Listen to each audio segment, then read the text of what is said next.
anterior de la audiencia, ya finalizó la recepción de las pruebas, así que corresponde ahora que ambas partes por turno expongan sus alegatos de cierre o finales, a través de los cuales les van a transmitir sus respectivas teorías del caso y la interpretación que cada uno de ellos haga de las pruebas que las sustenten.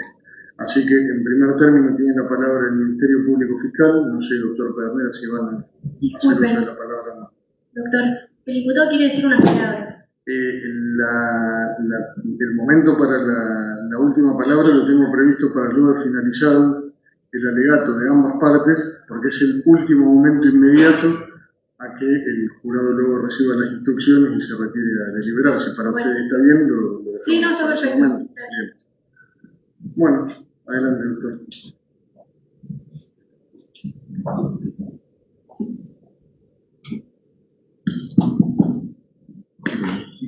¿Me escuchan? Bien, bueno, la última vez que me van a escuchar ya en este debate, la última ocasión, en la cual la Fiscalía va a tener contacto directo con el jurado para cumplir con un acto propio de este debate. Y no es un último contacto con una actividad menor, justamente en este alegato de lectura, este alegato de finalización, lo que haré como representante del Ministerio Público Fiscal es compartir aquellas valoraciones que la Fiscalía entiende que toda la prueba que produjimos en este debate son aquellas que ustedes van a poder tener por acreditadas y cuando las valoren en su interior y las debatan, podrán brindar ese veredicto que la Fiscalía les pedirá en un sentido y la defensa no. Yo, la verdad, quiero contarles y serles honesto con un primer dato, porque es la más absoluta verdad. Es mi primer juicio por jurado, hace muchos años que soy fiscal, y es la primera vez que me toca hablar o hacer conclusiones de un alegato a ciudadanos. Uno está acostumbrado a hablar con jueces técnicos, litigar contra abogados, y como que tenemos un lenguaje común. Pero no voy a encontrar en este caso un impedimento a eso, porque todas aquellas explicaciones que yo les voy a hacer respecto de la prueba, respecto de los hechos, respecto de cómo valorar y entender, van a ver que no van a necesitar ser ni abogados ni entendidos en el derecho, porque justamente para haber asumido esta condición de jurados, la ley prevé que ustedes no deban ser ni abogados y que ni siquiera hayan sido estudiantes de derecho. Así que con esa tranquilidad y con la particularidad de hablarles lo más llano posible, por ustedes lo que tienen que comprender son hechos y prueba que nosotros produjimos para acreditar esos hechos. Ahora, quiero volver un segundito a cuál fue mi presentación la jornada de ayer, cuando les expliqué que como fiscal tenía una primera obligación que era la de acusar al imputado. Pero recuerdo que también les dije que mi acusación no era porque yo sea malo, ni porque fuera mi trabajo, ni mucho menos, sino que era una acusación objetiva, una acusación que se sustenta en pruebas. Y también les dije que en el hecho que les presentaba yo les iba a hablar de un homicidio consumado con un arma de fuego, y no de un acto defensivo. Entonces llega el momento de que les haga saber que de haber existido una legítima defensa en el sentido que nuestra ley la regula, en el sentido que todos los ciudadanos tenemos derechos a ejercerla, yo mismo como fiscal la hubiese valorado y la hubiese concedido.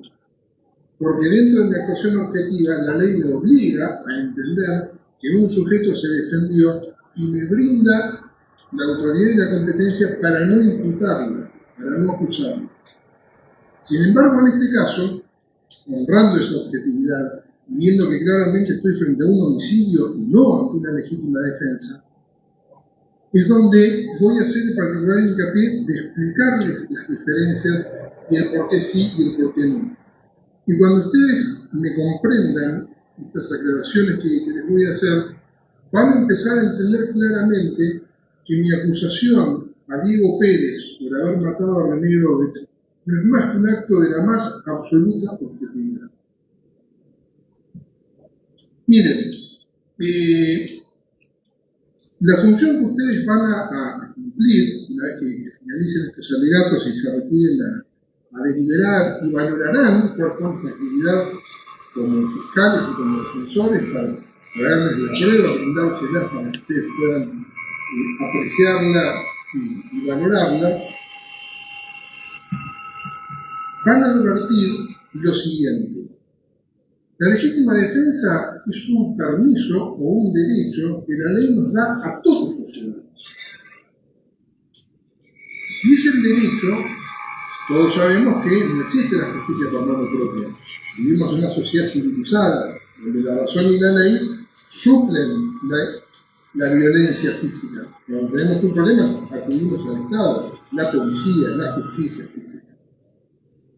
Pero hay situaciones límites, situaciones emergentes, donde el Estado no está de modo inmediato para auxiliarnos. Entonces, como titulares que somos de derechos a la vida, a la propiedad, a defender cualquier hora, incluso de terceras personas, la ley, en esa situación de excepción, cuando el Estado no puede hacer nuestro auxilio inmediato, nos va a permitir, nos va a conceder un permiso para que nosotros resolvamos esa agresión que estamos sufriendo en nuestra persona, en nuestros bienes o en nuestros bienes. Pero este permiso que la ley nos da a través de la legítima defensa no es un voucher que uno recibe de parte del Estado, se lo guarda y lo usa cuando quiera, en el momento que quiera. Esta facultad de resolver por uno mismo una agresión ilegítima que recibe nos va a requerir algo, que es lo que ustedes van a tener que valorar y lo van a apreciar de estos hechos que no ocurrieron en este caso. Y que exista una inmediatez entre la agresión que yo recibo a mis bienes o a mi persona y mi respuesta. Ahí es donde yo tengo que valorar si el Estado estaba próximo para tomar el conflicto, resolverlo racionalmente, o decir, bueno, yo no llegaba a tiempo, entonces no voy a permitir que vos sufras esta agresión en tu persona, en tus bienes o en la de un tercero. Cuando yo inicié el alegato de apertura, también les dije que Diego Pérez había matado violenta y cobardemente, con un arma de fuego a través de 4 disparos, a René Groves. Yo lo voy a volver a repetir con el mismo énfasis, con la misma convicción de la cual les hablé. ¿Y por qué digo esto? Porque claramente verán a continuación que nunca hubo una legítima defensa. Habrán escuchado a los distintos testigos que hemos interrogado, particularmente Julián Migliore, o a Natalia López, que nos contara acerca de esta discusión previa que hubo, que terminó en una confrontación, en una gresca, en la cual el imputado terminó lesionado. Ustedes vieron la fotografía, la lesión en el puente nasal, con un leve hematoma en los párpados inferiores. Y la Fiscalía nunca discutió ese hecho. Es más, verán a continuación que la Fiscalía acepta que esa discusión existió. Pero guarda con confundir, porque acá es donde deben ser absolutamente abiertos y separar la paja del trigo, como dice el dicho popular. ¿Y por qué te digo que hay que separar paja de trigo? Porque en esa agresión que se dio entre Diego Pérez y René Groves, finalizada la misma, como luego valoraré, finalizada por la intervención de Natalia López, quien ni siquiera tuvo que separarlo. Detrás del propio alambrado, tal lo testificó Natalia y tal lo testificó Julián Migliore, puso fin a esa discusión. Natalia grita, pelea, pelea, se pelean, cruza y le da una simple voz. René, cortala, vamos. Sin ni siquiera entrar, sin ni siquiera tener que separar físicamente a los dos contendientes. Y René se para y se va. Se retira del lugar. Es decir, que en ese momento la amenaza, si existía, cesó. Es decir, a partir de ese momento ya no hay más necesidad de defender un bien. Problemas de agresión. No es que Diego Pérez se quedó con un crédito dentro del bolsillo, como después pretende extenderlo para un segundo momento. Entonces, esta primer pelea aquel lunes 4 de julio, una hora antes del mediodía, porque entre 40 minutos y una hora se sucede la muerte, no es un hecho que me permita valorar una legítima defensa. Ya no existe. ¿Y por qué digo eso? Vamos a tratar de trazar un puente, ¿no?, entre un hecho y el otro. En esos 40 minutos en los que Diego Pérez nos contó que se lavó la cara por haber haberse inventado, se había colocado miedo y se requestó, pero que también nos dijo que se quedó esperándolo, se quedó esperando a que volviera. Y este es el hecho que vamos a tener que empezar a valorar.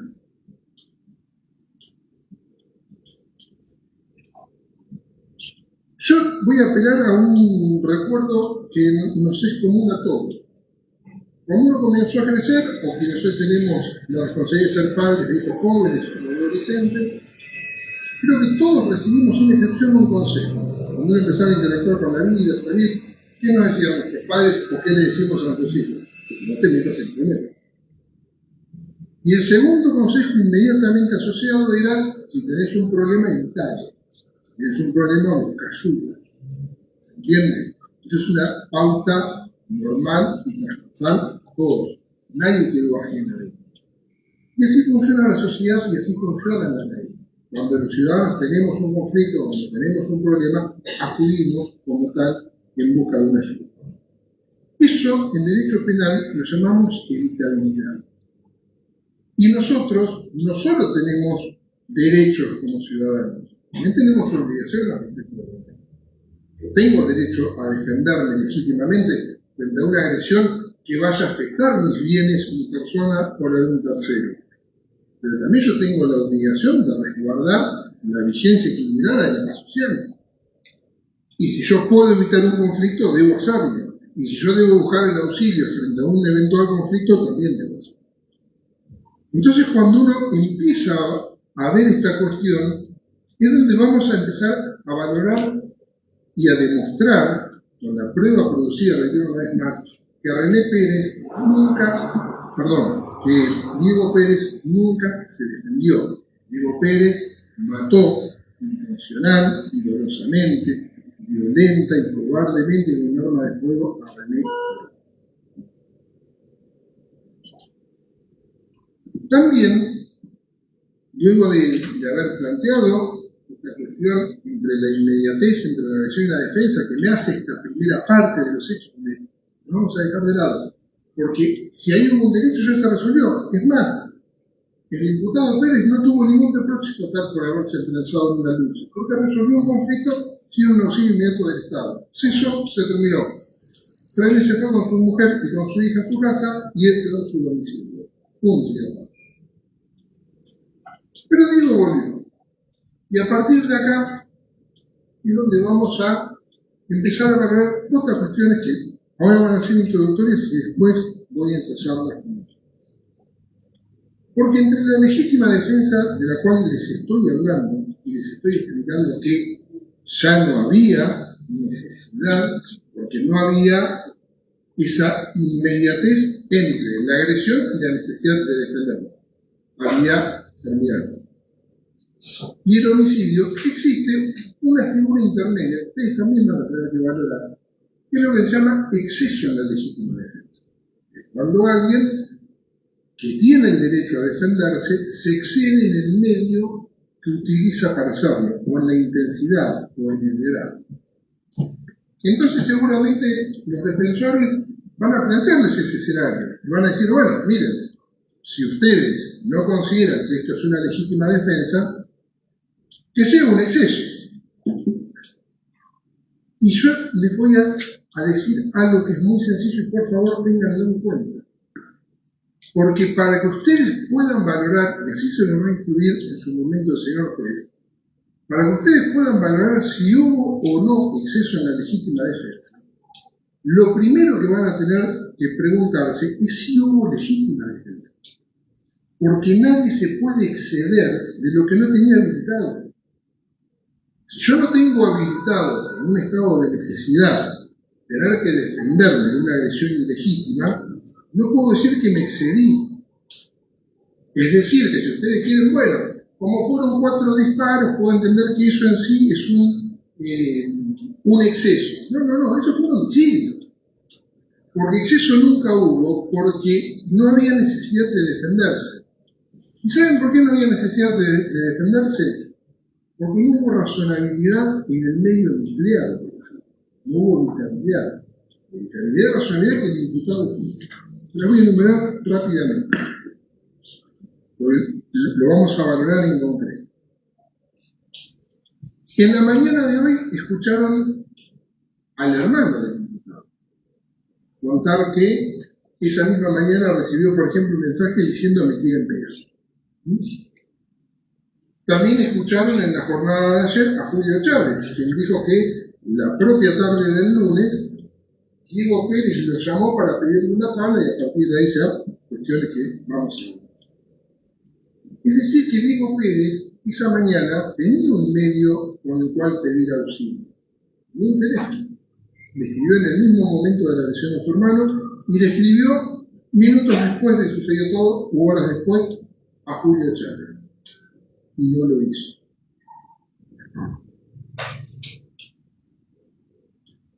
El propio imputado declaró, eso se lo voy a mostrar fotográficamente, que cuando ya había matado a René, cuando ya lo había envuelto, cuando ya lo había atado, cuando decide llevarlo y ocultarlo en el corazón de la camiseta que estaba en el patio, miró que no hubiera ya nadie en la garita del enfrente.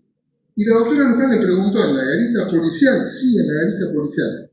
Porque cuando ustedes recuerden las imágenes que yo le exhibí a Julián Millones, donde había estacionado y todo, quedó claro que de la casa del señor Pérez se ve el hospital. Y en la foto del hospital que yo les voy a presentar, van a ver que está la garita. Es decir, que podía evitar y podía recibir un auxilio, si no inmediato, próximo. Pero también ustedes vieron, y se los voy a mostrar, y se los voy a emplear en la fotografía, que el señor Diego Pérez tenía una ventana que daba al exterior. Podría haber estado. Estábamos en un día lunes, en horas del mediodía, frente al principal centro de salud de una ciudad como Chacabuco. Estábamos en el medio del campo, sin auxilio cercano. Es más, Millones que tuvo que ir y venir separando sus esquinas, logró ver la situación. Pero igual, como nos dijo el señor Pérez, cuando la doctora le preguntó por qué, por ejemplo, no había llamado a la policía, dijo, con esta gente no era necesario. Dijo, mi colega, claro, lo resolvió usted, claro. Diego Pérez evitó tener un auxilio. Y también como adelanto de esta introducción para que vean por qué no hay legítima defensa y por qué no hay exceso, también hoy escucharon ustedes declarar a los 2 amigos de toda la vida del pueblo mexicano. Ambos se jactaron de tener 35 años de edad. Hicieron la primaria, la secundaria, se conocen el pliego. Uno se definió incluso como un hermano de la vida. Era un hermano. Sin embargo, Diego, pudiendo pedirle ayuda a hermanos de la vida, amigos de 35 años de antigüedad, no lo hizo. Y sin embargo, en el momento final, en que mi colega estaba interrogando al señor Bonini, digo, que se había puesto tiro en su momento, y le preguntó, ¿pero podría haberlo llamado para pedirle ayuda? Le dijo que sí, y no lo hizo.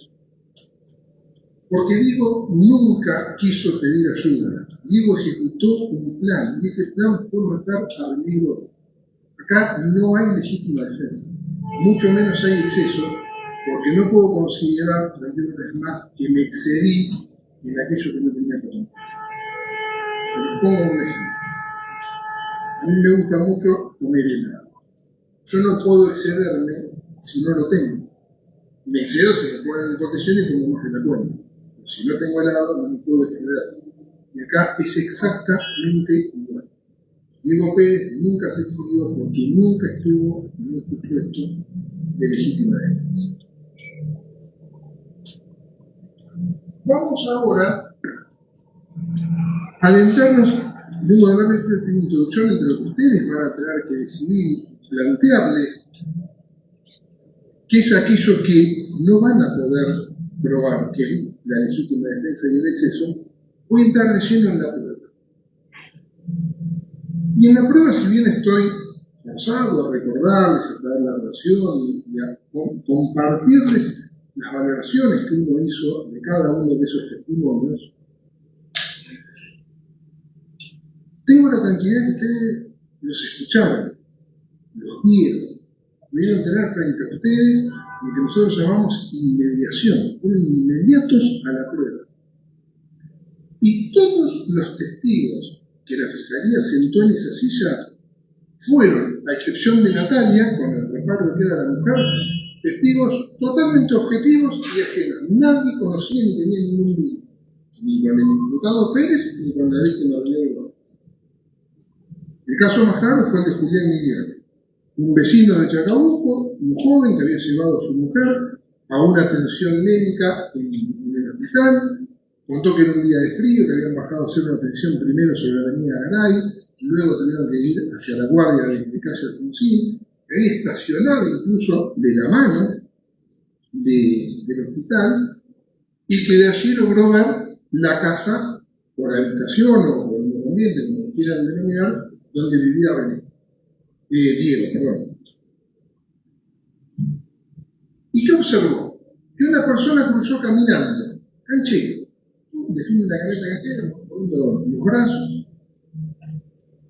que ingresa por una puerta, el propio imputado nos adelantó que lo encontraban en el justillo, y que él logra ver una pelea. Y una pareja a la cual él había identificado tiempo antes, había visto incluso dentro del hospital, logra ver que esa mujer estaba con su hija sentadas en una plazoleta, en un tapial, y este muchacho fue judicial. E inmediatamente, ¿quién nos dijo? Julián, que escuchó a la mujer desde el emplazamiento, o sea, desde la plaza en la que estaba, o el tapial, frente a la casa de Diego, gritar, pelea, pelea, y que cruzó caminando. Y cuando ya estaba en la vereda donde vivía René y donde se estaba llevando a cabo esa pelea detrás del alambrado, la mujer le dijo, basta René, cortala. Y René la cortó. Se con eso fue confirmado. Sin embargo, este testigo, reitero, que un lunes por la mañana estaba llevando a su mujer y su hija a una guardia del hospital, pudo escuchar toda la secuencia. No escuchó amenazas de muerte, porque él nos dijo que escuchó pelea, pelea, que cruza y que la mujer le dice, basta René, cortala, vamos, y que René se fue.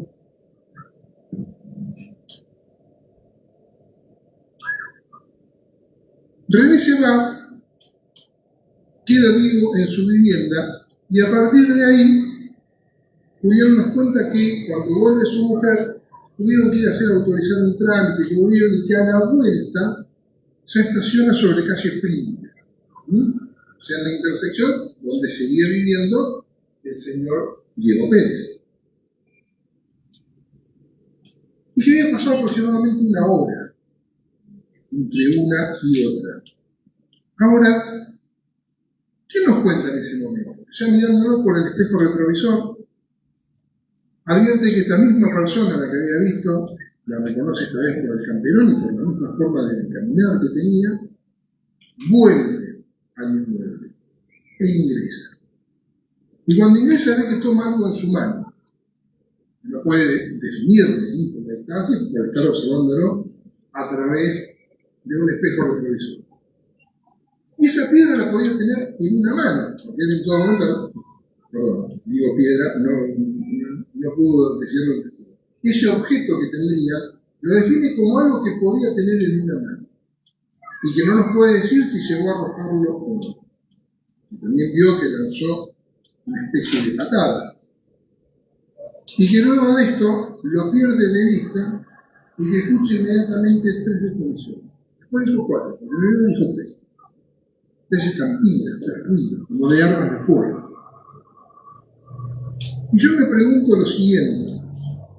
Nuevamente, Julián no volvió a hablarnos de amenazas de muerte. No escuchó te voy a matar, no escuchó entro y te mato, no escuchó tengo un fierro. Dice, bueno, pero en realidad estaba arriba de su camioneta, sí, pero escuchó los disparos. Y un disparo, por estruendo que pueda generar, es un segundo, es un instante. Es una estampida. Y no escuchó uno y le pareció. Él se dio cuenta y lo dijo. Sentí como disparos de armas de fuego. 3, después dijo 4. Le dijo, escuché 3. A lo que su mujer se sube, le cuenta nervioso lo que había pasado, y la mujer por temor le pide que se fueran del lugar. Pero él, como corresponde a una sociedad civilizada, donde los conflictos los resolvemos a través de las fuerzas de seguridad y de la justicia, llamó a la policía. Y cuando yo hablo de auxilio estatal inmediato, fíjense lo que contó. Fuimos hasta una despensa porque la nena tenía sed. Cuando salí de la despensa volví a pasar y me quedé tranquilo porque ya estaba el patrullero. Es más, creo que había 2, y la que estaba abajo era una mujer. Todo lo mismo que luego volvemos a contestar con el testimonio de Jessica. Pero hagamos algunas cuestiones porque yo también les adelanté que cuando ustedes escucharan el testimonio del imputado, les iba a parecer por momentos cinematográficos, también tenebroso, pero cinematográfico. Porque hay toda una serie de secuencias que son improbables, pero no improbables porque la Fiscalía no haya tenido el medio para acreditarlo. Porque es una versión que por supuesto eligieron en su defensa. Porque el mismo que escuchó decir pelea, pelea, enfrente, el mismo que escuchó decir René vamos Portala, y el mismo que escuchó 3 disparos nunca escuchó una amenaza de muerte. Entonces, ¿qué era? ¿Un testigo con audición selectiva? Esto lo escucho, esto no lo escucho. No, recordemos lo que les dije. Julián Pérez no tenía ningún conocimiento de ninguna de las personas que están involucradas en este proceso. Un simple ciudadano al cual solo hemos molestado para declarar en su oportunidad que viajar a Junín a su costo y demás. Yo también les dije, cuando abrí mi alegato, en el inicio, les pido que lo recuerden, que René no era un desconocido, que había un vínculo entre René y Diego. Y ese vínculo, que después negaron hasta el cansancio, después van a ver por qué ese vínculo fue negado, fue sistemáticamente corroborado por todos los testigos, incluso por los propios, aunque hicieron todo el esfuerzo por negarlo. Claro, es mucho más fácil instalar la idea de que me defendí de un ajeno que no tengo un amigo, claramente. Pero vino Natalia López. Natalia López se sentó, esfuerzo que valoro y mucho, como ustedes vieron en la situación de vértigo, de debilidad física, de vulneración, en la cual se encuentra viviendo, vulneración no solo económica, sino también afectiva, tal como pudo describir. Y acá nos contó que conoce a Diego de siempre, de una mitad de años.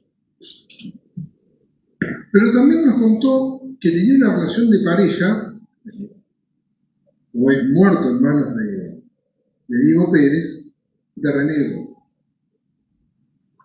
Y que durante esos 6 o 7 años, en los que habían tenido esta relación de pareja, tuvieron una hija, Elena, y que tenían relación. Incluso señaló que le dicen el tío Pocho. Tío Pocho habla de una cercanía, vieron que uno suele apodar como tío a un ser amical que no tenemos un vínculo de sangre, pero por ese aspecto mismo. Pero sin embargo, el único que no reconoce esa relación de amistad es el imputado y su estrategia. Porque después todos sistemáticamente hablaron que la relación era extensiva. Y todos nosotros, quienes tenemos una pareja, sabemos que muchas veces tenemos amigos de parte de nuestra pareja. Eso es normal, es habitual. Y fíjense este detalle. Le pedía plata. Yo he tenido que pedir dinero en alguna circunstancia de mi vida. Ustedes seguramente también. ¿A quién le pedimos? A una entidad financiera, vamos al banco, o caso contrario, un amigo, un ser cercano.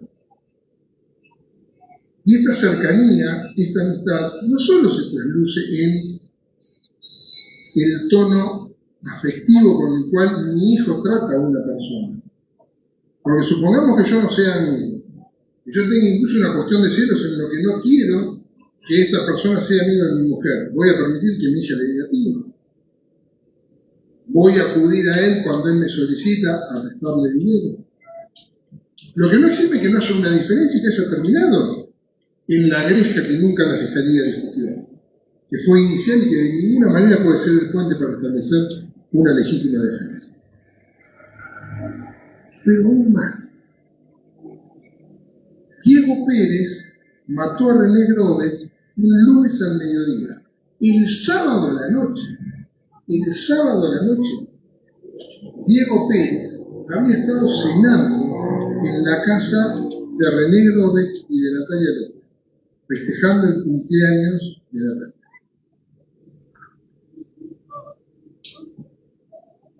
A mí me gusta litigar con buenas armas, con buenas prácticas, con caballerosidad. No me gusta, creo que lo han podido ver, chicanear a mis colegas de la defensa. Nos enfrenta a una realidad laboral, claramente. Pero creo que hemos incurrido en algo que les pido por favor que hagamos esta distinción. Hemos pretendido convertir este debate para hablar de René, pero para hablar mal. Y fíjense que yo podría estar acá hablándoles bien, porque también contaron que era un hombre trabajador, que se había hecho cargo incluso de la crianza de un hijo que era sanguíneo, que era un hombre que había tenido una infancia con sus problemas vulnerables, pero que en este tiempo y en estos años de relación junto con Natalia era una persona que había cambiado, que no tenía antecedentes penales, que no tenía armas. ¿Y saben qué? Hicieron todo lo contrario. Porque una persona se sentó acá y dijo, René Groves, un delincuente, sin ningún tipo de reparo, un delincuente. En Chacabuco nos conocemos todos y me hago la siguiente pregunta, porque la defensa no acreditó esas circunstancias, eso hubiese sido el caso. Porque sobre mí y sobre la doctora Luján como fiscales en este proceso, nos cabe probar la acusación, la defensa no. En aquellas circunstancias que hagan a la defensa, es una prueba que debe traernos el defensor. Sin embargo, se habló de que era un delincuente y no hay antecedentes penales. El señor que contó en el fondo también contó de haberlo visto con un pómulo inflamado después de una golpiza donde Diego le había reconocido que había sido René. Al conocer, declaró el imputado, nada dijo eso. Dijo, no, hubo un evento anterior, menor, con la cara. ¿Y por qué no denunció? Porque no sabemos si creerle a uno o creerle al otro. Y en este avance de aquello que nos contó Natalia, se introduce algo. Yo le pregunté específicamente si ella conocía cuál habría sido el motivo por el cual se produce aquella mañana la discusión entre Diego y René. Y Natalia claramente nos dio otra versión. Nos dijo que supuestamente René acusaba a Diego de haberle robado los cigarrillos, de haber defraudado con un apoderamiento de un dinero a una novia. Pero nunca dijo que había ido a pedir dinero. Lo cual viene a ser conteste con lo que ya les dije de Julián, porque Julián tampoco escuchó dame dinero, como sí escuchó otras cosas que sucedieron en el mismo lugar, en la misma cuadra.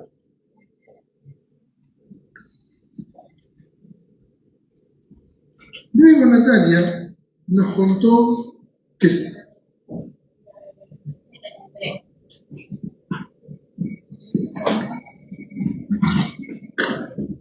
ahora la pusiste.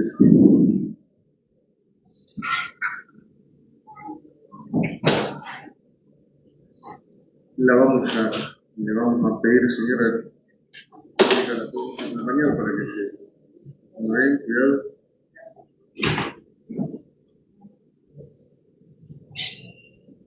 Hace mucho calor acá. Eso le quiero pedir. Nosotros estamos acostumbrados, no sé, dejamos a criterio de las partes, si quieren que hagamos un pequeño corte para ver si la señora se repone y si no le pedimos a la primera jurado suplente.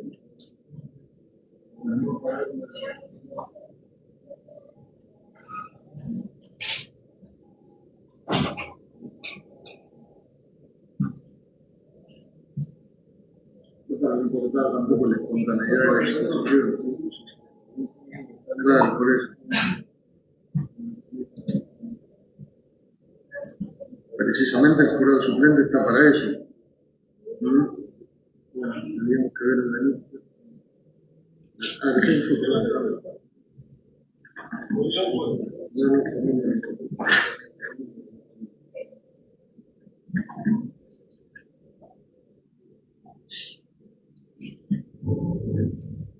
La jurado 14. Bueno, hubo una descompensación de un miembro del jurado, por eso ahí va a asumir uno de los jurados suplentes y va a continuar el alegato de la Fiscalía. Una vez que termine el alegato de la Fiscalía, va a seguir el alegato de la defensa de Diego Pérez, así que los dejamos continuar y seguimos escuchando. Voy a continuar. Les venía contando que luego de retirarse del lugar, René Natalia dice, basta, René está lavando, y René finaliza esa disculpa, esa pelea en la cual había participado y se van, le dio una versión distinta. Pero también, antes de irse, hay un hecho que yo quiero valorarles porque quiero tomarlo como tal. René se va y lo último que dijo Julián Milione fue que escuchó que le dijo, donde te vea te voy a cagar a tu vida. O cada vez que te vea te voy a cagar a tu vida. Es decir, nuevamente Milione escuchando algo que no era una amenaza de muerte. Y ni siquiera quiero que la valoremos como tal, lo quiero posicionar en el momento mismo que está terminando una discusión física entre dos personas. Claramente no van a decirse, bueno, a partir de ahora, bueno, que sueñes con los angelitos. Llegan a la casa y nos dice Natalia que René tenía un dolor de muelas, que había tenido una infección, que tenía fiebre y que decide ir al hospital. Y ya no se sentía en condiciones de acompañarlo. Siempre el juicio de que cada vez que uno estaba mal, acompañaba al otro. Pero que René se fue solo. Y como ya sabemos, y también sabemos la razón, René nunca volvió. Pero René no fue a matarlo. ¿Y por qué digo esto? Porque si quiero tomar por válido lo que dejó dicho y que compartió Millones, quedó que no iba a volver a cagar a trompadas, no a matar. Pero si quiero recordar lo que también nos dijo Millones, en segundo lugar, de no haber escuchado, nada escuchó de amenaza concreta. Pero tampoco fue con ningún elemento contundente como para poder causarle la muerte, porque no llevó un arma. Además que acá el imputado pretendió decirnos que René se jactaba de tener un arma y un pasado pistolero y mucho menos. No solo eso lo demuestra el no tener antecedentes penales y la propia confesión de no tener armas, sino que nunca exhibió nada, porque el propio testigo dice que lo que tenía en la mano era un objeto similar a una piedra, pero no lo puede decir por la distancia visual que tenía. Es decir, que René no fue a matar, por cuanto Diego no se tenía que defender.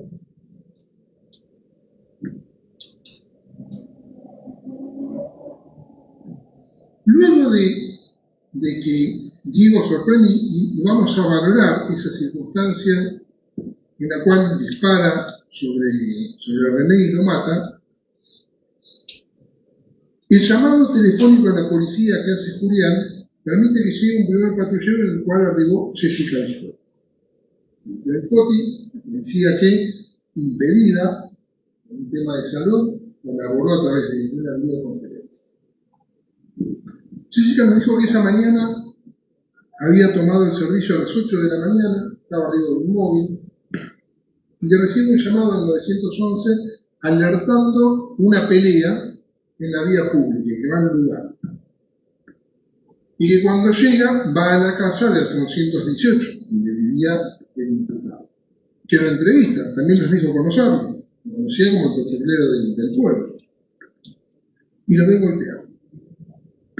Y cuando le pregunta, Diego le dice, sí, tuve una pelea. ¿Con quién? No le dijo. Se fue. Vino otro móvil, lo vieron, y acá tenemos una cuestión. Si ustedes recuerdan, yo les pregunté al oficial Viscotti si, como experimentada agente policial, acostumbrada en lo cotidiano a ver situaciones de violencia, a ver personas lesionadas, habría visto en René un alto impacto, una gran lesión. Dijo que no, yo golpeado, pero que no estaba cagado a palo. Y también le pregunté otras cosas. Por favor, presten atención y recuerden esto. Le pregunté si Diego Pérez les había ofrecido ingresar a la casa. Y Viscotti, sin titubear, dijo no.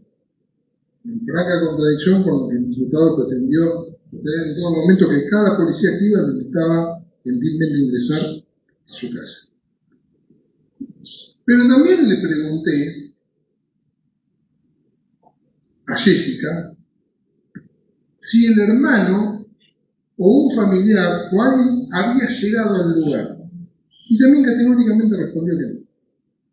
Que habían llegado, sí, un móvil en apoyo, oficial de servicio, que habían terminado de resolver esta cuestión señalando, bueno, no quiere denunciar, no ha visto una lesión de gravedad, se retiran, evento terminado. Sin embargo, hoy en la mañana, Julián, hermano del diputado, luego de decir que recibe un mensaje pidiendo ayuda porque le querían pegar, no matar, va hasta el inmueble.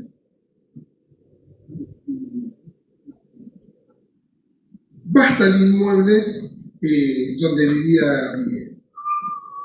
Vamos a suponer por un segundo que pasó un año, que el oficial Viscotti tuvo otros tantos eventos en el cual no puede recordar si un hermano llegó o no. Pero claramente lo quiero traer ahora a colación a Julián, porque Julián nos habla de una escena totalmente distinta. Lo vio golpeado, lo vio detonado. Algo contradictorio con lo que nos dijo Viscotti y con la propia imagen que ustedes vieron ayer. Yo no vi a una persona detonada. Y la doctora Luján, cuando interrogaba a Julián, le preguntó claramente, ¿y si estaba detonado, no estaban enfrente de un hospital? Sí, ¿fueron? No. ¿Y usted qué hizo? Me fui. Y yo me pregunto, si tengo a mi hermano, un ser querido, un amigo, detonado, estoy frente a un hospital, ¿me voy? ¿Le habían pegado, me había pedido ayuda, me voy?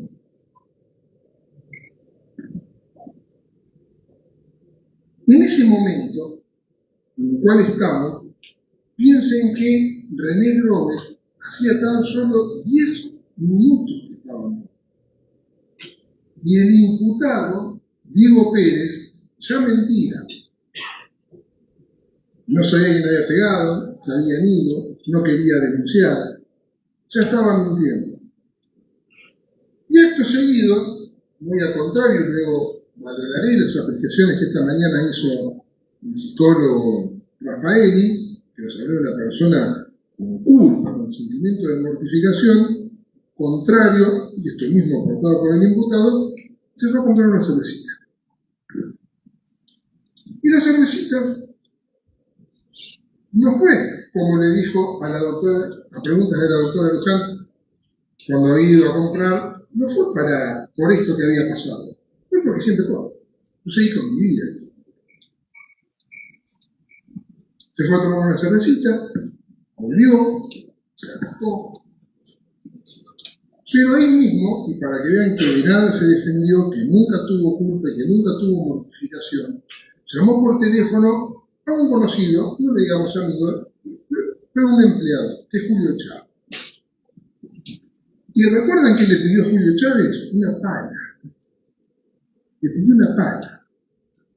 Después acá nos dijo que era para enterrar un caño, porque el caballo toma agua, rompe el terreno, el dueño se enoja. Pidió una pala. Una pala que luego les voy a mostrar dónde apareció, dónde estaba. Entonces Julio Chávez también nos cuenta que ese día, para darle una changa, deciden ir a la casa del padre a buscar, porque dice, tiene una pala, es mi papá, y también vamos a pasar un presupuesto. Lo recoge con el domicilio de calle Alfonsín, van hasta un lugar en calle Perón al fondo, casi ruta 7, a 5 kilómetros del lugar donde vivía Diego Pérez. 5 kilómetros de distancia. Y en esa oportunidad que hizo Diego Pérez, se descartó de las vainas de los disparos que había efectuado. Punta, remordimiento, defensa, hasta acá no puedo valorar de ningún sentido. Y cuando ayer declaró, dijo que se las descartó en ese lugar porque no quería incriminarse.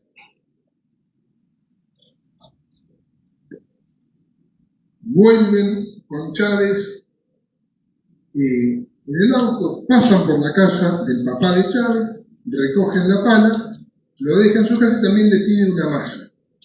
Y Chávez dice, mira, la masa no te la puedo dejar. Diego baja solo, supuestamente habría arreglado algo, no lo sabemos más que por sus dichos, vuelve, le devuelve la masa y se va. Y acá empieza otra valoración, y que tiene que ver con algunos aspectos tenebrosos. Me van a ver que voy a ir saltando en testigos, en testimonios, porque quiero que recordemos y reconstruir cómo fuimos acreditando cada pasaje de lo que estamos haciendo. Nos dijo el imputado que cuando llegó a su casa se acostó. Yo quiero pedir particulares disculpas a la familia que está aquí sentada, pero lamentablemente yo tengo que hacer estos comentarios que a continuación voy a hacer.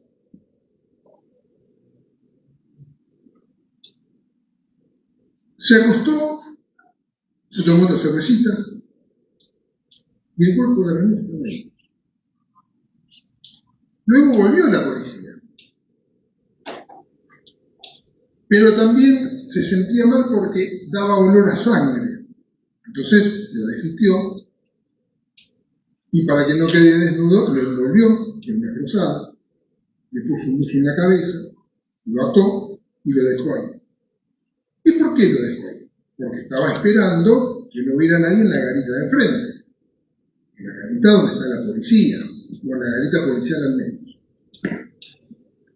Cuando ya no hubo movimiento, el señor Pérez se levantó, tomó el cuerpo y lo arrastró hasta una calecita que también se las voy a mostrar.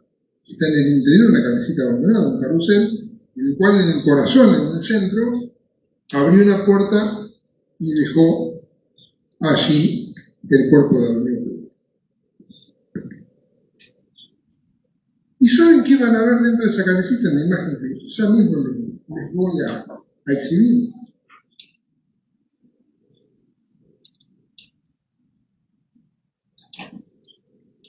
Todas estas fotografías que les voy a mostrar están incorporadas a la causa, son de conocimiento de todas las partes, o sea, son fotografías legales.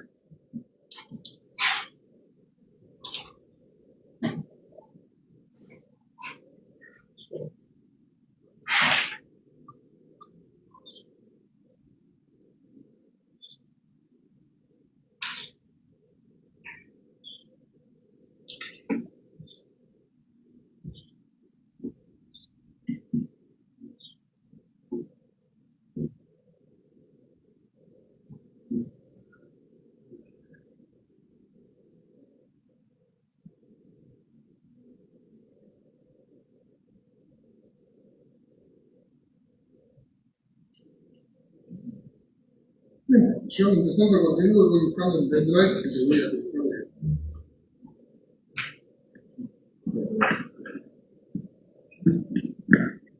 Lleva el cuerpo al interior de la calecita, lo deposita allí y se va a dormir.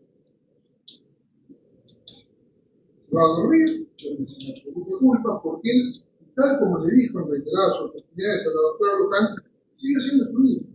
Y tenía que ser fluido. Miró series con el celular, jugó incluso con el celular, y así amaneció el día siguiente, donde, bueno, había que ser pochoclos, había que continuar la vida. Y fue visitado en una oportunidad más por la policía y hasta una tercera vez. Es decir, que empecemos a sumar hasta aquí la cantidad de oportunidades en las que Diego Pérez pudo requerir y exigir ayuda. Haber contado. ¿Qué tendría de vergonzante contar si lo que me pasó fue una defensa? Los defensores, cuando inició este debate, pusieron una frase que decía: me defendí, lo maté porque me defendí. Demás. Realmente acá no hubo una defensa. Pero ya vamos a ir a eso. Guárdenme que quiero mostrarles las fotografías para no seguir avanzando.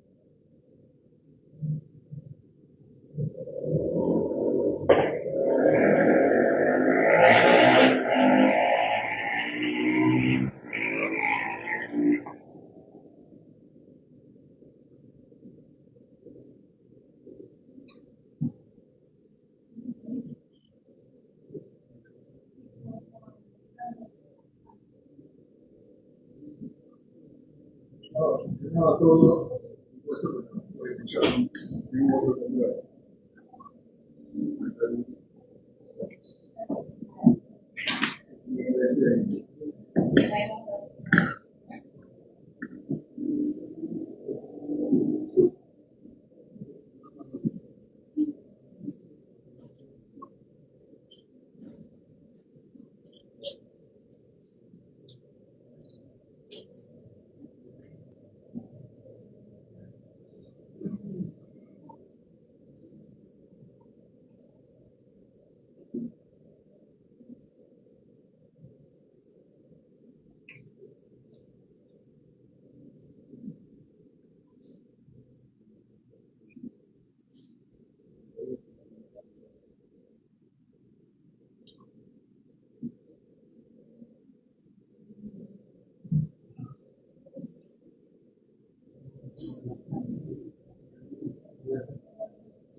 Este carrusel que ven aquí estaba en el predio o en el patio de lo que sería la vivienda donde vivía Diego.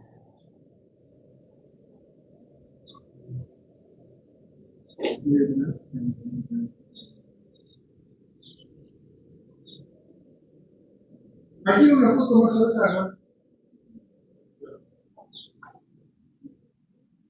En esta foto más cercana van a encontrar la apertura con la cual se introdujo la red.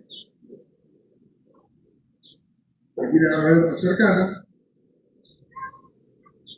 Y finalmente aquí, dentro de la cabecita, van a ver este pozo. Este pozo con la tierra removida aquí. Pero le voy a prestar atención que miren este objeto que está acá. ¿Saben qué es eso? La pala de punta del papá de Chávez, que supuestamente estaba pedida para cavar y enterrar un caño en el predio para que el caballo cuando tome agua no pasara. Creo que por una cuestión física nadie puede entender que por la puerta anterior que les mostré un caballo puede ingresar a tomar agua aquí. Entonces, toda la jactancia del imputado de ayer de si yo quería, lo enterraba en 1 hora, en 3 horas, lo desaparecía, bueno, fueron meras afirmaciones, porque lo cierto es que dentro de la calecita donde se encontraba el cuerpo que desde luego por una cuestión de decoro y por respeto a la presencia de las víctimas, no voy a mostrar ni siquiera el cuerpo envuelto. Pero en este mismo recinto, donde ustedes están viendo este pozo efectuado, está la pala que el papá de Chávez le prestó para que René enterrara un cadáver. Claramente podrán entender y advertir que había todo un plan que René estaba ejecutando. Mató y procuraba su impunidad. Nunca se defendió.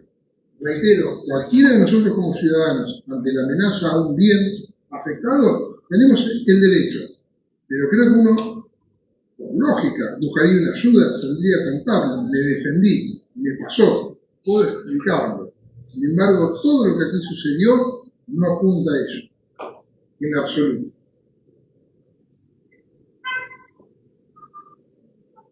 Luego del señor Chávez, prestó declaración el perito Alberti, perito de la delegación de la Policía Científica, que acude al lugar y que ve todo el relevamiento que se hace especialmente de puntos que no viene al caso contar porque ya forman parte del convencionalismo con la defensa, y ustedes tomarán conocimiento, pero sí fui a un detalle. El arma fue encontrada en el patio. El arma fue encontrada envuelta por el perito, arma que le exhibí ayer a él y también a ustedes pudieron ver qué arma era, y que tenía una particularidad, estaba cargada.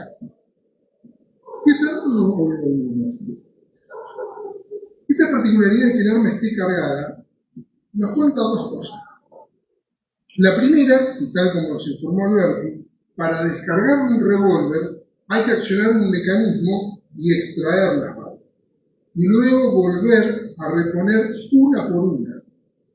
No es que los casquillos saltaron como en caso de las pistolas, las que tienen corredera. Se llaman pistolas y las que tienen tambor se llaman revólveres. Es decir que el imputado, luego de haber matado a René, luego de haberse tomado la cervecita, luego de haberle mentido al oficial Biscotti, luego de haberse acostado, luego de haber desnudado y desvestido el cuerpo y sacado la ropa a la basura, luego de haberlo envuelto en una frazada, atarlo con alambre, ponerle un paño en la cabeza, luego de esperar que no haya nadie en la garita policial o movimientos en la garita y llevar el cuerpo hasta la misma, luego de todo eso, el imputado entendió que el arma tenía que estar cargada, porque él nunca la tenía descargada. Nació el cargador, tenía nuevamente el arma cargada, aunque en otro lugar. ¿Y qué nos ratifica el perito Alberti?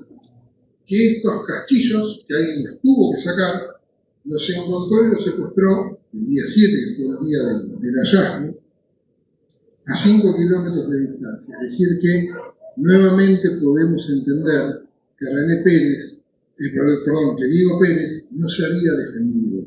Diego Pérez había ejecutado fríamente, intencionalmente a René, y lo que estaba sosteniendo y procurando era mantener más o menos un plan de impunidad. Hoy, pretendidamente disimulada bajo una defensa. Pero el imputado declaró en primer término. Cuando abrimos el debate, el primero en declarar fue el imputado. Y les voy a pedir un nuevo ejercicio de memoria. ¿Se acuerdan cuando inicié que les dije que si el imputado decidía declarar, prestaran atención por lo inverosímil que iban a ser sus relatos, que no se iban a poder sostener, y les prometí que la verdad iba a aflorar entre tanta mentira? Vamos a empezar a ver algunas cuestiones.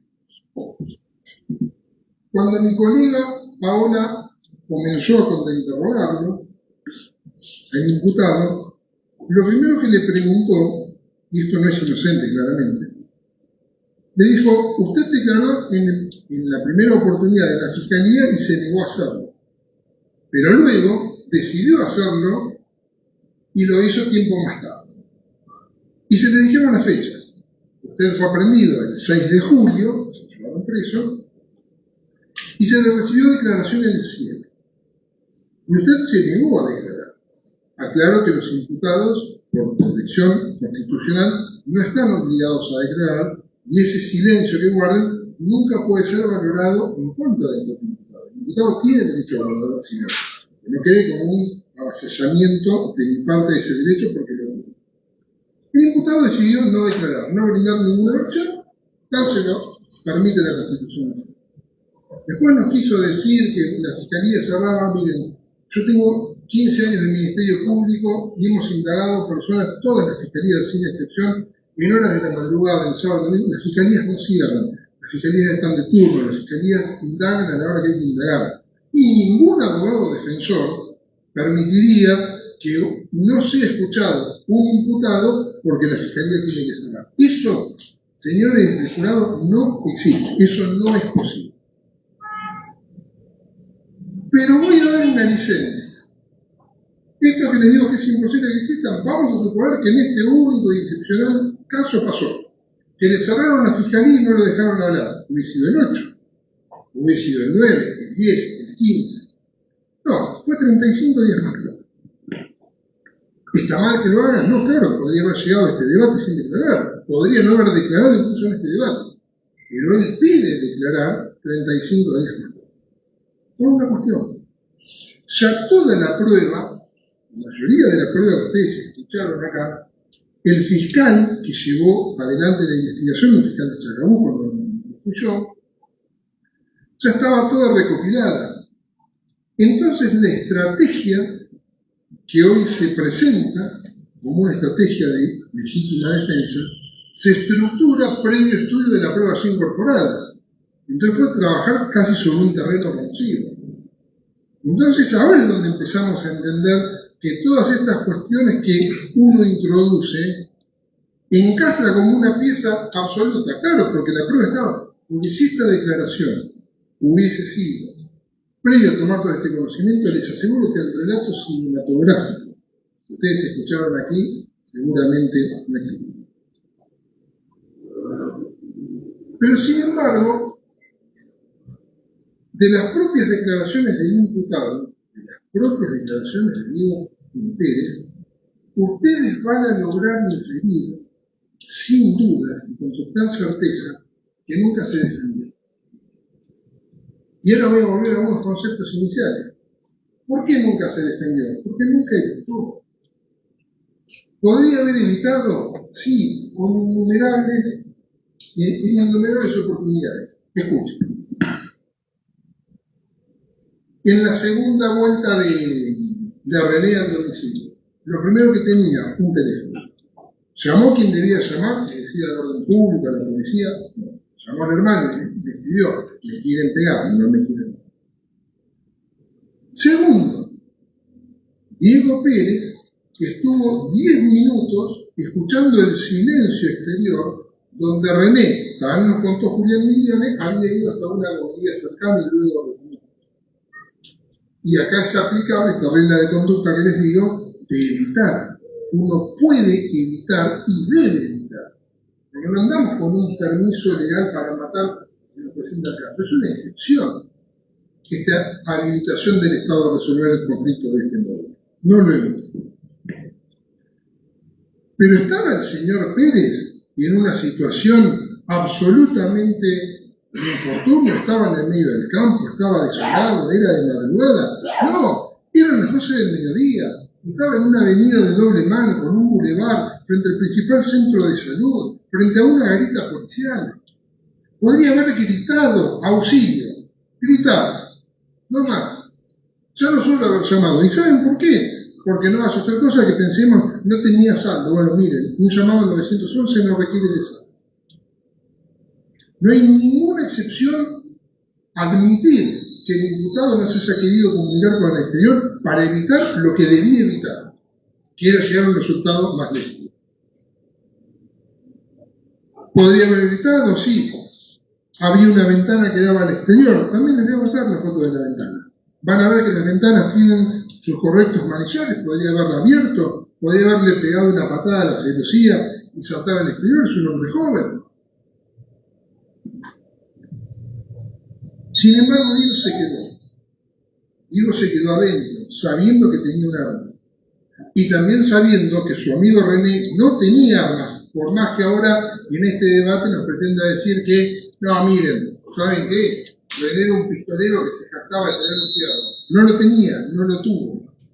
René volvió, es cierto, pateó la puerta, es cierto, así lo dice mi libro. Tenía un objeto contundente, pero escuchen esto. René ingresa. E inmediatamente el imputado apunta y dice. La fiscalía llegó a determinar que tan solo, o al menos fueron 4 disparos. Son aquellos disparos que ustedes durante todas estas jornadas vieron en la placa que estuvo aquí colgada y que yo se los referí. Uno inmediatamente arriba del ombligo, uno en el pecho y en el pectoral izquierdo arriba de la tetilla, uno en la mandíbula derecha. Es decir, los 4 disparos fueron frontales. Los 4 disparos fueron dirigidos al cuerpo. Fueron dirigidos a zonas vitales. No tuvimos un disparo en la pierna, no tuvimos nada. ¿Y saben qué? Tampoco tuvimos evitabilidad del resultado de muerte. Porque vayamos al caso de que tenía para defenderse un arma. La doctora le preguntó, un disparo disuasivo, al cielo, al piso, a un rincón de la vivienda que no se la guardara. No, apuntó y disparó. Es imposible que Diego Pérez, habiendo apuntado un arma que sabía cargada, que siempre le gustaba tenerla cargada por si las dudas, apuntó y él dijo claramente que estaba con la luz apagada, que cuando entró la luz ingresa y él disparó al bulto, cuando pudo haber evitado disparar al bulto y haber tenido una defensa, si él quisiera plantearla, pero con un resultado menos. Y vamos a otra cuestión. También les voy a mostrar a continuación imágenes del interior de la vivienda. Y en ese interior van a ver que había muchos artefactos. Y cuando la ley me permite y me habilita a defenderme, no me está diciendo que solo me debo defender con un arma. ¿Y saben por qué no me lo dicen? Porque la ley me pide que el medio que yo utilice para defenderme, si es que existe necesidad de defenderme, sea razonable, sea racional, que guarde proporcionalidad. Yo, leyendo a los autores, encontré, nosotros los abogados seguimos distintos autores, de distintas escuelas. Entonces busqué la cita del autor al que más seguimos, al más referente a nivel internacional. Es un profesor alemán que se llama Klaus Roxin. Y el Roxin, cuando nos habla de la legítima defensa, ¿saben qué dicen? Que una persona que puede defenderse con sus puños o sus pies no puede recurrir a un medio más lesivo como sería un cuchillo o un arma. Y si recurre al arma, no puede ni siquiera, salvo que hiciera un disparo disuasivo o de advertencia. Ese es el ejemplo que el autor, que todos los abogados que estamos aquí sentados, más seguimos y más respetamos a nivel planetario. El ejemplo claro que da su tratado de Derecho Penal. ¿Y saben por qué Roxin nos dice esto? Se los voy a explicar. Vamos a un caso, lo que nosotros llamamos legítima defensa, los efectivos policiales lo llaman cumplimiento de un deber, ¿no? Ellos actúan. ¿Qué le exigimos siempre para no hablar de un gatillo fácil? Dar una voz de alerta, un alto policía, un identificarse. Uno no anda por la vida, tengo un arma y la uso. No, porque sabemos que lo más lesivo de los medios que podemos utilizar para afectar el bien más sagrado, que es la vida, es un arma de fuego. Y en cambio Diego, habiendo podido evitar, no lo hizo. Apuntó al bulto, y al bulto con mucha puntería, porque impactó en el ombligo, en el pecho, en la mandíbula y en la oreja. ¿Qué defensa? ¿De qué defensa nos piden contra? ¿Y saben qué? El medio utilizado, en este caso, era mucho más lesivo que el propio daño al cual nunca estuvo expuesto René. Podría haber sido advertido, resistido, repelido por otro medio. René fue asesinado. Y quiero recordar esto cuando hablo de las armas de fuego. Nosotros vivimos en un país donde las armas de fuego, en realidad, nuestra ley promueve el desarme civil. Las personas no podemos estar armadas. Solo por excepción, cuando por una cuestión deportiva, cuando por una cuestión de coleccionismo, por una cuestión laboral, podemos pedirle al Estado que nos autorice.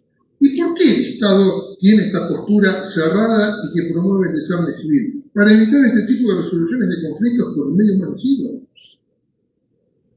Todos los medios que tuvo a su alcance para poder utilizar y emplear racionalmente si se sentía amenazado, no los utilizó y los evitó porque quiso evitarlo.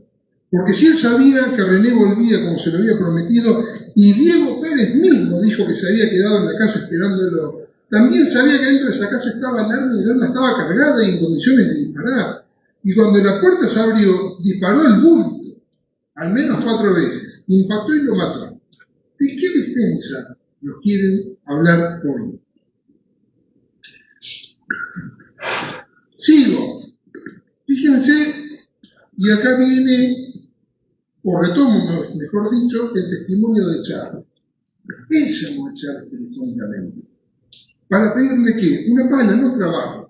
Chávez le devuelve a la gente y dice, bueno, mira, ya que estás, hay una changa, vamos a pasar un presupuesto.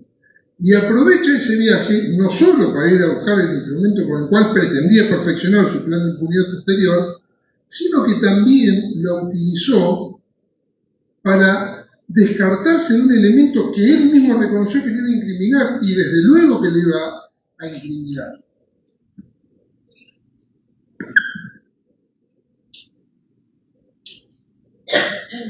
Quiero volver sobre un punto que les adelanté en la declaración de Natalia. Natalia nos habló de un vínculo, de una amistad con él que luego se hizo extensiva a René y que desde un comienzo niega. Acá no había amistad con René. Es más, se nos presentó un René delincuente de pura habladuría porque nadie trajo un antecedente penal para lucir, lo cual, reitero, la Fiscalía hubiese permitido. ¿Por qué? Porque los fiscales estamos obligados a actuar objetivamente. Y si una persona tiene un antecedente penal, yo no me puedo oponer a la incorporación de esa prueba. ¿Y saben qué? La Fiscalía permitió todas las incorporaciones de pruebas que la defensa propuso. A una sola no se opuso. Ni siquiera a este informe discutido si es un informe o es una pericia del psicólogo. ¿Por qué? Porque no queríamos que ustedes estuvieran ajenos a nada. Que todo lo que ellos entendieran que podía defender a Diego Pérez, objetivamente la Fiscalía se le iba a permitir que lo produjera. Porque no tenemos mala fe, porque el único fin que perseguimos es el que tenemos institucionalmente, que es bregar por los intereses de la sociedad. Y el interés de la sociedad en este debate es que René Pérez reciba la condena por haber matado a una persona, no por haber sido. Yo, cuando sigo viendo y repasando algunos datos que me fui agendando aquí, fíjense hasta dónde llegó el descaro de introducir cuestiones que no fueron probadas y debían, si querían, justificarse. En esta declaración posterior, donde se intentó, ocurrida 35 días posterior, donde nos quisieron decir que en realidad René había ido a robarle algo que nadie escuchó, cuando sí el testigo Muñoz escuchó lo que había sucedido, era porque había cobrado el IFE. Nunca se acreditó. Si René tenía ese dinero y era el objeto del robo, nunca lo recogió. Pero tampoco se acreditó un evento en el cual se pretendió vincularlo a René. ¿Se acuerdan que primero el imputado y esta mañana nuevamente su hermano hablaron de un eventual robo a un local llamado Match? Y hasta hoy mismo dijeron los nombres de las personas, dijeron la empleada Gisela, el dueño, lo tengo agendado, Lauri, el dueño de la dueña de la pensión. ¿Por qué no están acá contándonos? Y me pregunto, si así hubiera sido, ¿en qué influye en que lo haya matado? O ahora vamos a caer en el dilema que hay personas que están bien muertas y personas que no merecen ser sancionadas. René Brodich debiera haber estado acá declarando en un juicio por lesiones, por haber sido agredido. Incluso si arremetía cometiendo un delito, hubiese estado imputado. Y este mismo fiscal lo estaría acusando por el delito que cometió, con la misma objetividad y con la misma caballerosidad con la que estoy acusando al imputado. Sin embargo, René no está acá. Y no está acá porque Diego se defendió. No está acá porque si repasan todos y cada uno de los hechos que vengo contando y concatenando desde el inicio, demuestran que René fue ejecutado.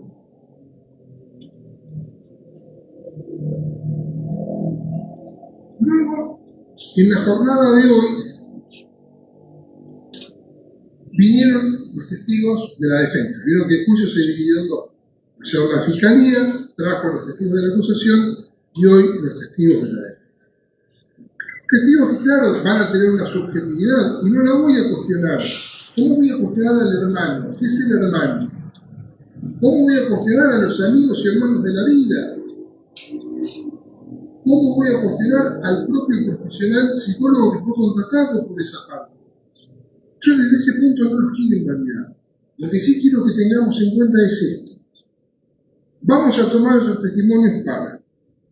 Vamos a empezar por puntos. Julián nos contó una historia de vida, de unión, de haber convivido, de haber tenido una infancia dura. René nació en Misiones, vino. Bueno, infancia dura tuvimos muchos de nosotros, seguramente. Si indagamos mucho, tuvimos historias duras. Ahora, no todos terminamos matando a alguien.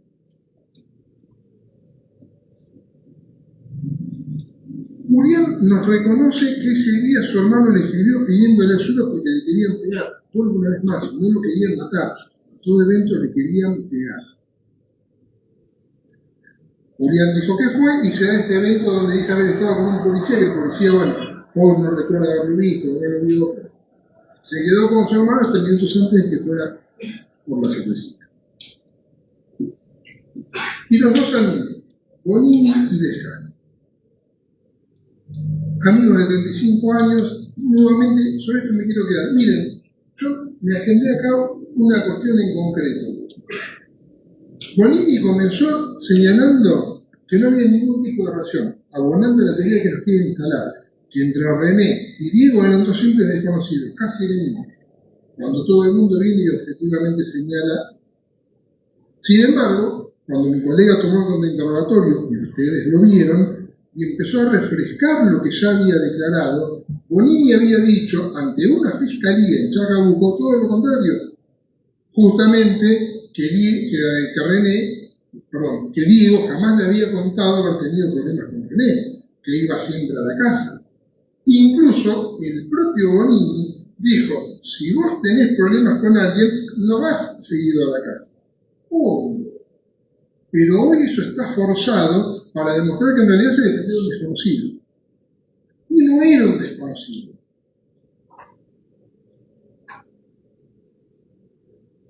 Lo mismo Lescano.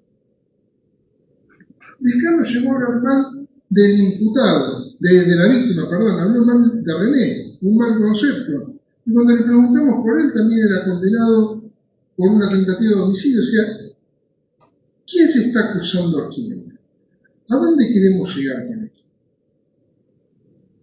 Y finalmente, me quiero referir a una cuestión que ustedes advirtieron y yo me veo obligado a aclarar.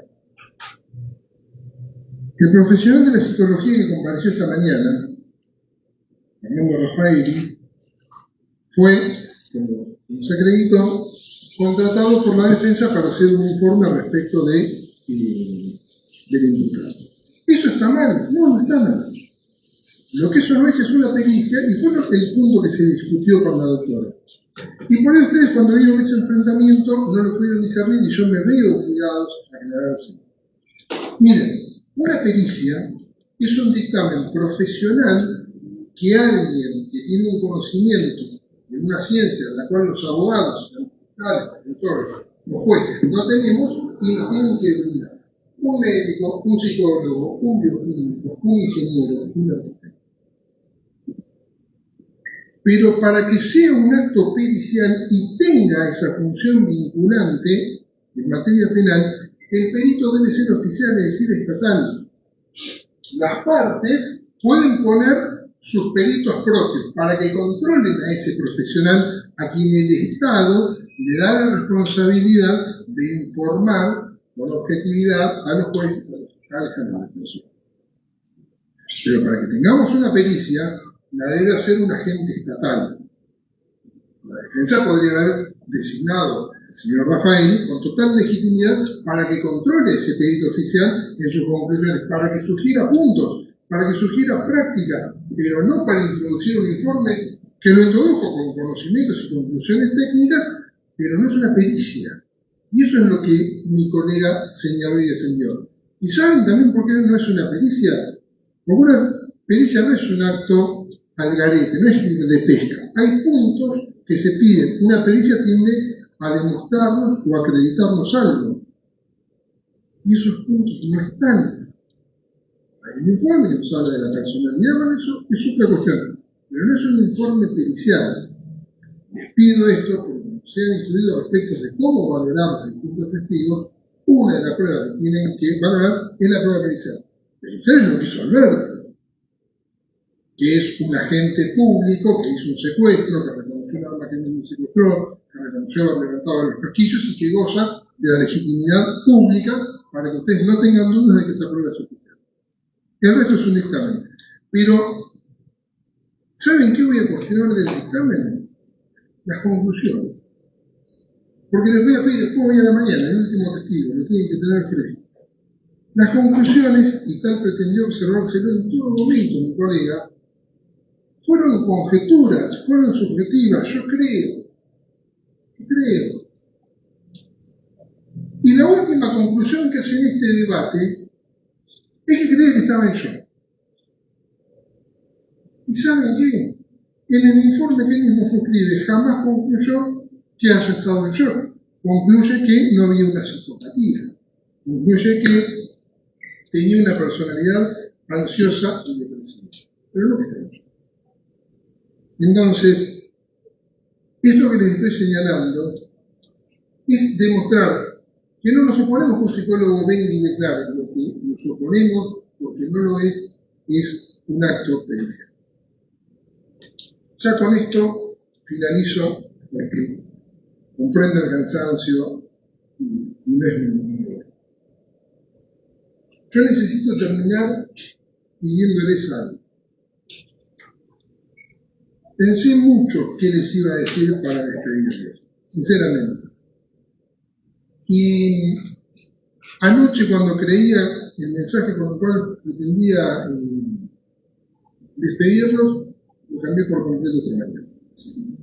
Voy a ir a ver.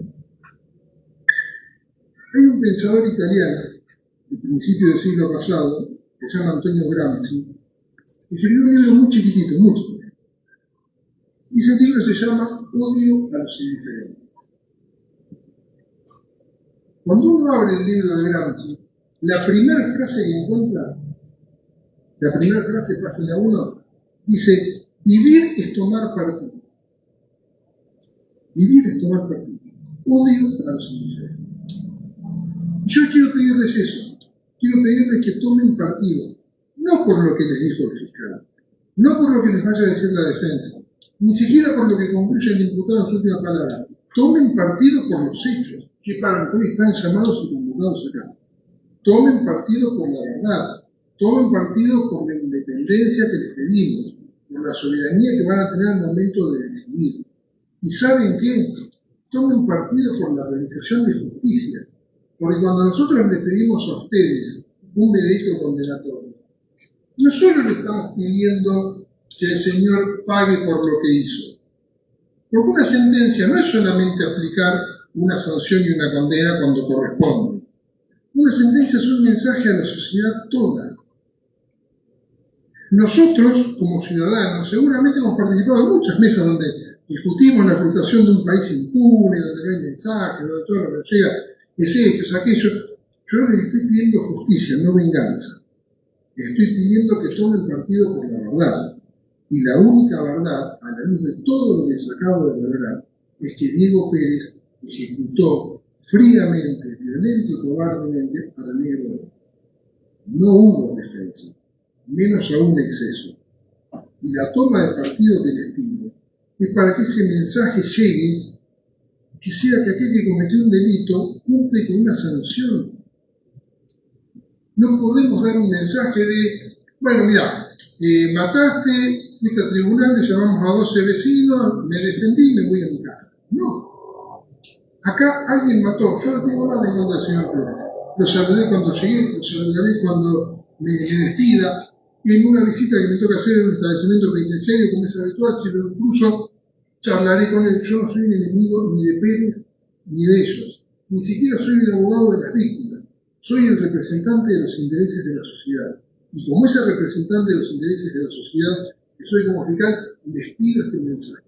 Un mensaje claro y contundente de que esto fue un homicidio y no un simple acto de defensa, ni mucho menos de defensa. No nos moleste más, les agradezco muchísimo por haber acompañado, por haberse prestado a estas 2 jornadas intensas y largas, y les hago saber en nombre de todo el Ministerio Público que confiamos que van a ser correctos. Muchas gracias. Bueno, doctor Pedernero, muchas gracias. Dejo consideración de la defensa si optan por alegar ya inmediatamente o hacer un pequeño corte. Hace mucho calor acá adentro, no sé cómo se siente el resto del jurado, pero si les parece por ahí podríamos hacer un pequeño cuarto intermedio. Sí. Bien, si les parece, porque se ha extendido bastante el alegato de la acusación, no más de 15 minutos, sí, a las 15:30, 15:13. Bueno, cortamos la transmisión entonces, 15 minutos, porque van a pasar a un cuarto intermedio antes de que alegue la defensa de Diego Pérez, así que después va a hablar Diego Pérez, me apunta acá Esteban también, seguramente va a hacer uso de la palabra, así que nos vamos a quedar con ustedes un rato más, vamos a cortar en realidad la transmisión y en un ratito volvemos, así que gracias y nos vemos.